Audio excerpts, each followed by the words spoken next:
everyone, Dr. Beth Westy here, and I want to talk about how you can get your hormones under control if you're wanting to conceive.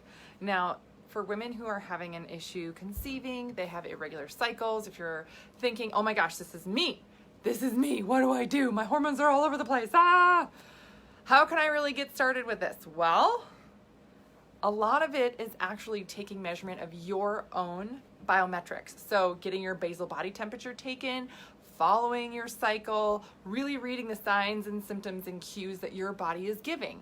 So one of the toughest things for women when you're trying to get pregnant, you want to get pregnant like yesterday. You want it to happen now, right now.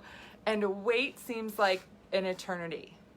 But know that if your system is allowed to be regular, healthy, all these things, the healthier you are going into a pregnancy, the healthier pregnancy you're going to have, and the easier time you're going to have postpartum.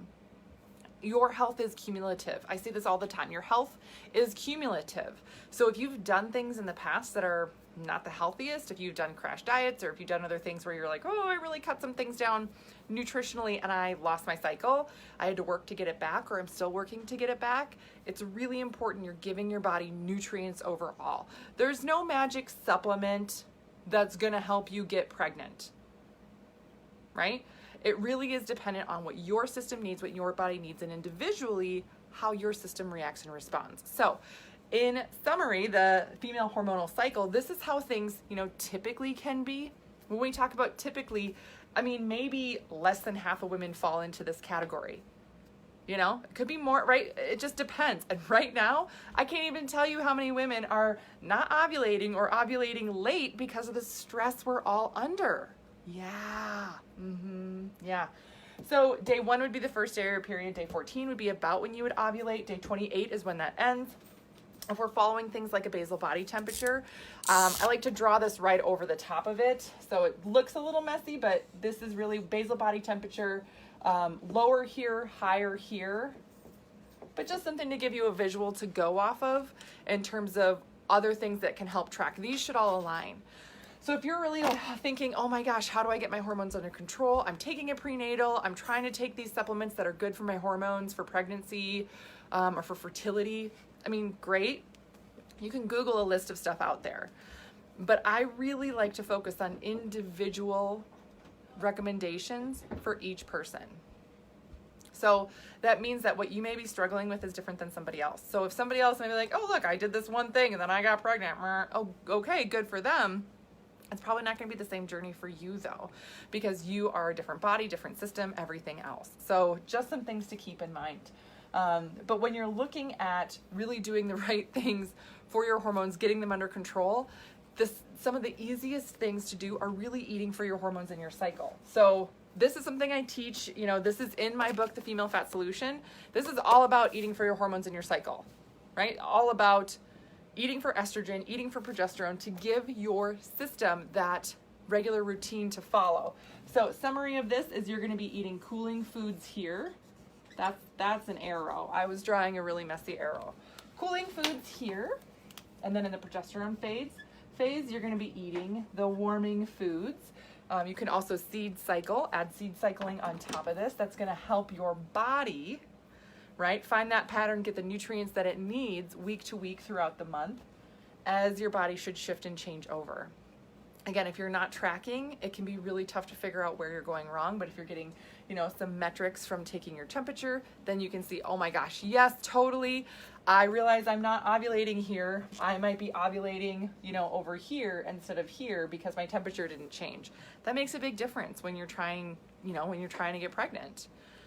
And again, the one thing where people are like, oh, take this thing or do this, do that. Make sure that you're following good recommendations for you specifically. So if you're like, well, what is that? What does that look like? These are things that I teach women how to do and how to eat for their hormones, their cycle, regulate their hormones. There is the wait list in the comments to get on the wait list for the next 12-week challenge. It's so funny. Literally in the past week, I've had 4 different women tell me that they're pregnant just from doing different things to help regulate their hormones and their cycle. I know everybody's going to make the COVID jokes, like they're COVID babies, blah, blah, blah. But really, you know, there's a lot of things happening right now for a lot of women in terms of getting your body regulated. And for women that have been working really hard on their health, it's paying off because their system is now regulated and they can plan a healthy pregnancy when they want. So really, really fun that way. If you guys have any other questions on this, because this can be a rabbit hole of a topic, don't hesitate to reach out and send me something specific that I can do a video on. If I don't know enough information about you, it can be tough for me to make a recommendation without knowing more about you. So there is that as well. But just getting started with this, it's shocking how many women have a regular cycle, less to, no PMS symptoms, can count on their body, and then can understand, okay, here's where I ovulated, not here. Now I can plan around that. It's just as simple as that. And then also realize that right now, with the stress, it's okay if your body doesn't ovulate at the right time. That's okay. Your system is being protective. When there is that excess stress, your system will hold off on ovulation. That's very, very normal. There's nothing wrong with you. That's just how it works. So, all right, that's what I got for you guys today. Just a quick one, just talking about the basics here, getting back to working with your hormones, with your cycle, with your physiology, and how that shifts and changes. It's very normal to work with that. All right, if you're eating the same all month long, you're not allowing your body to go through that ebb and flow that it should. So let me know if you have any other questions. My podcast, if you're looking for more resources, is called The Female Health Solution. And then my YouTube channel is called Dr. Beth Westy, where I have a ton of archived videos on more things like this. So, all right, I hope you guys have a great rest of your day. I will see you later.